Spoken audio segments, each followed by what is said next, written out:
आज की ये क्लास लेने के पश्चात प्यारे बच्चों आपको प्रत्यावर्ती धारा चैप्टर में फुल कॉन्फिडेंस आने वाला है। आज हम सोल्व करने वाले हैं शेखावाटी मिशन 100 का अध्याय 7 जो हमारे एग्जाम में कुल 5 अंक का आने वाला है। प्यारे बच्चों ये जो सीरीज है आपको डेली 7 बजे मॉर्निंग में क्लास प्रोवाइड कर दी जाती है। इसमें हम एमसीक्यू टाइप्स के क्वेश्चन, रिक्त स्थान वाले क्वेश्चन और महत्वपूर्ण जो क्वेश्चन है उनको डिस्कस करते हैं। तो इस क्लास को कभी मिस मत कीजिए, ये आपके एग्जाम में रामबाण साबित होने वाली है।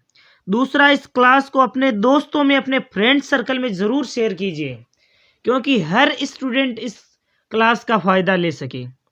सेकंड, आपकी एक क्लास चलती है 8 बजे, वो भी शाम को। इस क्लास में हम जो महत्वपूर्ण डेरिवेशन है उनको सोल्व करते हैं। तो ये दोनों की दोनों क्लास आप ज़रूर से अटेंड कीजिए, ये आपको एग्ज़ाम में काफ़ी हेल्प करेगी। आपका ज़्यादा समय वेस्ट नहीं करेंगे, इसीलिए इस क्लास को सुपर फास्ट रिवीजन के तौर पर हम सोल्व करने वाले हैं शेखावाटी मिशन 100 के क्वेश्चन को। यदि आपको किसी क्वेश्चन में प्रॉब्लम लगे या फिर समझ में नहीं आए तो आप कमेंट बॉक्स में कमेंट ज़रूर से कर दें ताकि मैं उसको अलग से वीडियो बनाकर उसका सॉल्यूशन कर दूं। आज का पहला क्वेश्चन है, बिल्कुल सुपर फास्ट रिवीजन करने वाले हैं। पहला क्वेश्चन है क्वेश्चन नंबर 1। एक प्रत्यावर्ती धारा जनित्र परिवर्तित करता है। गजब का क्वेश्चन है कि प्रत्यावर्ती धारा जनित्र किसको किस में परिवर्तित करता है, तो यांत्रिक ऊर्जा को विद्युत ऊर्जा में परिवर्तित करता है। बिल्कुल याद रखना है, प्रत्यावर्ती धारा जनित्र है, यांत्रिक ऊर्जा को विद्युत ऊर्जा में परिवर्तित करता है। इस क्वेश्चन को वापस पूछूंगा, इसीलिए अभी याद कर लेना। कमेंट बॉक्स में आंसर पूछूंगा मैं इसका। क्वेश्चन नंबर 2 आपके सामने है कि दिए गए परिपथ में प्रत्यावर्ती वोल्टता का मान पूछा है। तो हम जानते हैं V इक्वल टू अंडररूट में VR², यानी VR का मान कितना, 8 का स्क्वायर हो जाएगा 64, प्लस VL माइनस VC का होल स्क्वायर, या फिर आप LCR परिपथ के लिए, ये किसके लिए निकालते हैं हम, LCR परिपथ के लिए, क्योंकि इसमें L भी जुड़ा है, प्रेरक भी जुड़ा है, संधारित्र भी जुड़ा है, प्रतिरोध भी जुड़ा है, इसीलिए अंडररूट में VR² प्लस में VL माइनस VC का होल स्क्वायर। अब 10 में से 4 घटाओगे तो कितना आएगा, 6, और फिर 6 का स्क्वायर करोगे तो कितना आएगा, 36। 36 और 64 कितना हो जाएगा, 100। 100 का अंडररूट होता है 10, जो हमारे ऑप्शन डी में दे रखा है, तो 10 वोल्ट आंसर आ जाएगा। ठीक है ना। LCR परिपथ के लिए जो परिणामी वोल्टेज है इसका फॉर्मूला मैं एक बार फिर से लिख देता हूं, VLCR is equal to under root में VR² plus VL minus VC का होल स्क्वायर।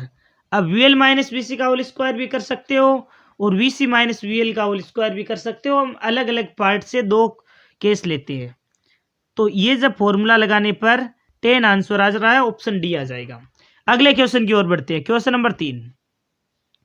शुद्ध प्रेरकत्व युक्त प्रत्यावर्ती परिपथ में प्रत्यावर्ती धारा प्रत्यावर्ती वोल्टता से कितने कला कोण पीछे होती है, तो ये π/2 कला पीछे होती है। इसमें आपको बिल्कुल 2-3 कॉन्सेप्ट अच्छी तरीके से याद होने चाहिए कि शुद्ध धारितीय परिपथ होता है तो धारा है वो आगे होती है π/2 कला धारितीय परिपथ में, और प्रेरकीय परिपथ होता है तो प्रेरकीय परिपथ में धारा है वो वोल्टता से क्या होती है, पीछे होती है। कितनी, π/2 कला। अब धारा पीछे होती है तो वोल्टता π/2 कला आगे हो जाती है, याद रखना। अगला क्वेश्चन है क्वेश्चन नंबर 4। प्रत्यावर्ती धारा की माप दिष्ट धारा एमीटर द्वारा नहीं किया जा सकता, क्यों? इसका कारण यही है कि पूर्ण चक्र के लिए प्रत्यावर्ती धारा का औसत मान क्या होता है, 0 होता है। इसे बिल्कुल याद रखना, कई बार रिक्त स्थान में भी पूछ लेता है। एक पूर्ण चक्र के लिए प्रत्यावर्ती धारा का औसत मान डैश होता है, तो कितना होता है, एक पूर्ण चक्र के लिए प्रत्यावर्ती धारा का औसत मान 0 होता है। अगला क्वेश्चन है क्वेश्चन नंबर 5। LC परिपथ की आवर्ती है, तो आवर्ती हमने अनुनादी परिपथ पढ़ा है, उसमें आवर्ती निकाला था कितना होता है 1/2 पाई रूट LC होता है। इसी प्रकार कोणीय आवर्ती पूछ ले तो ओमेगा बराबर रूट LC। इस पर एक न्यूमेरिकल भी पूछ लेता है, आपको प्रेरक L का मान दे देगा, C संधारित्र का मान दे देगा, कोणीय आवर्ती पूछ लेगा। तो ये फॉर्मूले ध्यान में रखना। इसका ऑप्शन क्या हो जाएगा, डी ऑप्शन करेक्ट हो जाएगा। F इक्वल टू क्या हो जाएगा 1/2 पाई रूट LC। ये आया कैसे, तो ओमेगा बराबर क्या होता है 2 पाई F, तो 2 पाई का भाग लगा दोगे तो F बराबर 1/2 पाई रूट LC आ जाएगा। क्वेश्चन नंबर 6 आपके सामने, एक से बढ़कर एक क्वेश्चन है, तो जरूर से क्वेश्चन को सीखिए, एंजॉय कीजिए इस सीरीज को। एक कुंडली का प्रेरकत्व L है, श्रेणी क्रम में एक विद्युत बल्ब B वह एक ऐसी स्रोत से जुड़ी है। इस बल्ब के प्रकाश की तीव्रता कम हो जाएगी जब, प्रकाश की तीव्रता कम कब हो जाएगी, जब कुंडली में लोहे की एक छड़ दी जाए। जब लोहे की एक छड़ डाल दी जाएगी तब बल्ब की जो दीप्ति यानी कि जो तीव्रता है वो कम हो जाएगी। ऑप्शन डी करेक्ट हो जाएगा। अगला क्वेश्चन है क्वेश्चन नंबर 7। शुद्ध धारितीय परिपथ का शक्ति गुणांक होता है। तो सबसे पहले धारितीय परिपथ है उनके लिए कलांतर कितना होता है, तो कलांतर होता है π/2। कैसे होता है, तो ये दोनों पॉइंट ध्यान में रखना। धारितीय परिपथ में धारा π/2 कला आगे होती है, वोल्टता π/2 कला पीछे होती है। यहाँ शक्ति गुणांक पूछा है तो कोस फाई होता है शक्ति गुणांक, और फाई के स्थान पर कलांतर कितना है π/2, और कोस 90 का मान होता है 0। तो ऑप्शन ए करेक्ट हो जाएगा 0। अगला क्वेश्चन है क्वेश्चन नंबर 8। ओमेगा C का मात्रक है। तो देखो अक्स C इक्वल टू क्या होता है 1/C ओमेगा। अक्स C क्या होता है, धारितीय प्रतिघात। प्रतिघात एक प्रकार का प्रतिरोधी होता है, इसीलिए इसका मात्रक होता है ओम। हमें 1/C ओमेगा का मान पूछता तो हम ओम लिख देते, लेकिन C ओमेगा का मान पूछा है तो C ओमेगा बराबर क्या हो जाएगा 1/ओम, यानी कि C ओमेगा का मात्रक या तो लिख सकते हो आप ओम इनवर्स, या फिर इसे बोलते हैं महो। तो ऑप्शन बी करेक्ट हो जाएगा। ओमेगा C की वैल्यू क्या हो जाएगी, या तो ओम इनवर्स मिले तो वो कर देना, और महो दे रखा हो तो ये भी बिल्कुल करेक्ट है। प्यारे बच्चों, अगला क्वेश्चन नंबर क्वेश्चन 9 है। एक श्रेणी क्रम LCR परिपथ के लिए R का मान दे रहा है, अक्स L का मान दे रखा है, अक्स C का मान दे रखा है, और प्रतिबाधा का मान पूछा है। पहले हमें वोल्टता पूछा था, इस बार प्रतिबाधा पूछा है। तो प्रतिबाधा के लिए फॉर्मूला Z इक्वल टू क्या होता है अंडरवुड में R² plus XL minus XC का होल स्क्वायर। तो इसे सोल्व कर दो बस। Z इक्वल टू अंडरवुड में R², तो 3 का square 9 plus XL minus XC, इन दोनों का अंतर करो, 8 में से 4 जाएगा तो कितना रह जाएगा 4, 4 का स्क्वायर 16, 16 और 9 जाते हैं 25, 25 का अंडरवुड होता है 5। ऑप्शन ए करेक्ट हो जाएगा। ये प्रतिबाधा है LCR परिपथ के लिए। प्यारे बच्चों, ये क्वेश्चंस यदि आपको इनका सॉल्यूशन समझ में आ रहा है तो वीडियो को लाइक, चैनल को सब्सक्राइब जरूर करके अपने दोस्तों में शेयर जरूर करें, ताकि हर एक स्टूडेंट इसका फायदा उठा सके और एग्जाम में अच्छा स्कोर लेकर आ सके। अगला क्वेश्चन है, भारत में घरेलू प्रत्यावर्ती धारा व दिष्ट धारा की आवृत्तियां क्रमशः होती है। तो भारत में जो घरेलू प्रत्यावर्ती धारा व दिष्ट धारा की आवृत्तियां हैं वो 50 हर्ट्ज और 0 हर्ट्ज होती है। जो प्रत्यावर्ती धारा है उसकी आवृत्ति तो 50 हर्ट्ज होती है, और दिष्ट धारा की आवृत्ति है वो 0 हर्ट्ज होती है। दोनों ध्यान में रखना। भारत में घरेलू प्रत्यावर्ती धारा व दिष्ट धारा की क्या पूछा है, आवृत्ति पूछा है। तो आवृत्तियां घरेलू प्रत्यावर्ती धारा के लिए तो 50 हर्ट्ज और दिष्ट धारा के लिए 0 हर्ट्ज, दोनों याद में रखना। अगला क्वेश्चन है, एक लैंप का प्रतिरोध दे रखा है 208 ओम, इसे 200 वोल्ट के प्रत्यावर्ती स्रोत से जोड़ा जाता है, यानी कि वोल्टेज का मान दे रखा है 200 वोल्ट और प्रतिरोध का मान दे रखा है 208। लैंप में प्रत्यावर्ती धारा का शिखर मान पूछा है। प्रत्यावर्ती धारा का शिखर मान यानी कि आई नोड का मान पूछा है। तो हम जानते हैं V बराबर आई आर भी लगा सकते हो इसमें से तो डायरेक्ट, यानी कि I बराबर क्या हो जाएगा V नोट बट्टा R। V नोट का मान कितना है, V बराबर आई आर होता है, I का मान निकालना है तो V नोट बट्टा R। V नोट का मान है 200, R का मान है 208, भाग लगाओ 200 में 208 का, तो कितनी बार जाएगा, तो 0.7 एम्पियर हो जाएगी धारा का मान। बिल्कुल समझ में आया सबको, डायरेक्ट ओम का नियम लगा दो इसे। V बराबर आई आर से आई नोट शिखर मान बोलता है, इसलिए हमने आई नोट लिखा है। I इक्वल टू वी बटा आर। V का मान कितना था 200 वोल्ट और R का मान कितना है 208। अब 200 में 208 का भाग सीधा तो जाएगा नहीं, पॉइंट लग जाएगा। पॉइंट लगाने पर क्या लगाओगे, पॉइंट लगाने पर 0 लगाओगे, फिर 7 बार जाएगा तो 0.7 एम्पियर हो जाएगा। लगभग मान इसका ऑप्शन सी करेक्ट हो जाएगा। अगला क्वेश्चन है क्वेश्चन नंबर 12। क्वेश्चन नंबर 12 में पूछा गया है प्रत्यावर्ती धारा परिपथ में V का मान 20 साइन ओमेगा टी व प्रत्यावर्ती धारा I का मान 5 कोस ओमेगा टी है, तो शक्ति वेग का मान वाट में होगा। यानी कि शक्ति वेग कितनी हुई है, तो शक्ति से या शक्ति वेग निकालने के लिए हमें कोस फाई का मान पता होना चाहिए। अब कोस फाई के लिए हमें कलांतर पता होना चाहिए। अब कलांतर निकालने के लिए सबसे पहले तो ये कोस में है और ये किस में है, साइन में। पहले इसको कोस को इसको भी साइन में कन्वर्ट कर देते हैं, तो क्या आ जाएगा 5 साइन ओमेगा टी प्लस π/2 कर देते हैं।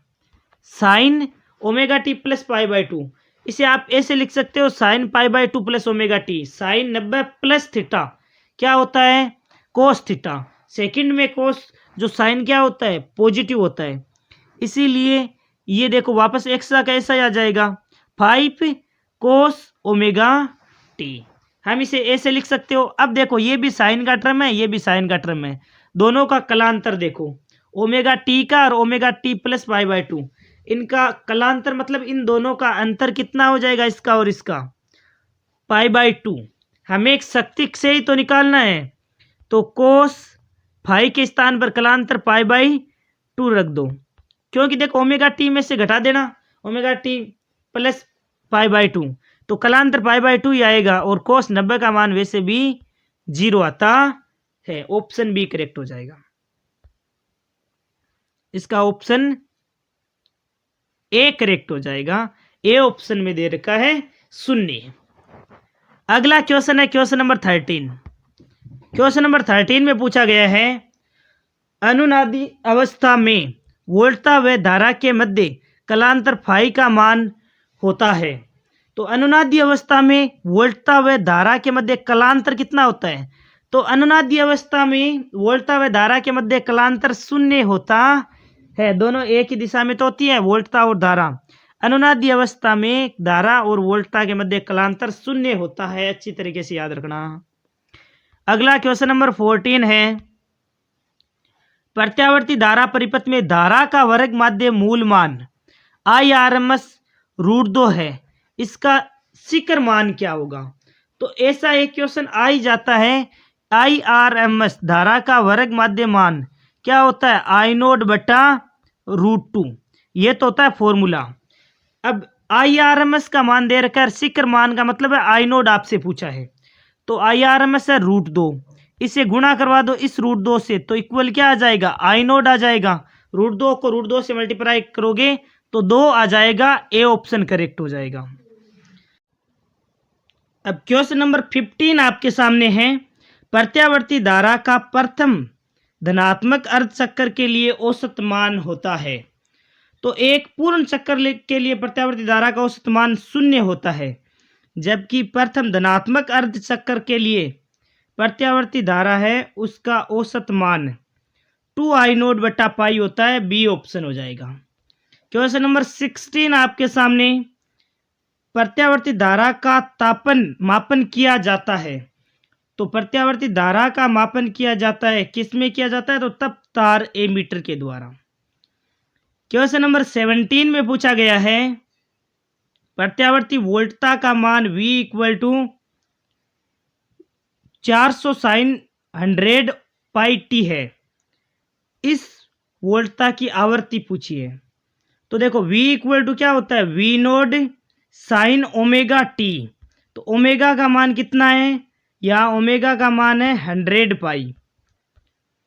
हमें पूछा आवर्ती, तो ओमेगा बराबर क्या होता है 2 पाई एफ। आवर्ती का मान निकालना है तो ओमेगा में 2 पाई का भाग लगा दो, ओमेगा बटा 2 पाई। ओमेगा का मान है 100 पाई अपोन में 2 पाई, पाई से पाई कैंसिल हो जाएगा और 50 हर्ट्ज आवृत्ति हो जाएगी। ए ऑप्शन करेक्ट हो जाएगा। क्वेश्चन नंबर 18 आपके सामने है। जब प्रत्यावर्ती परिपथ में शुद्ध प्रेरकत्व जुड़ा हो तब क्या होता है।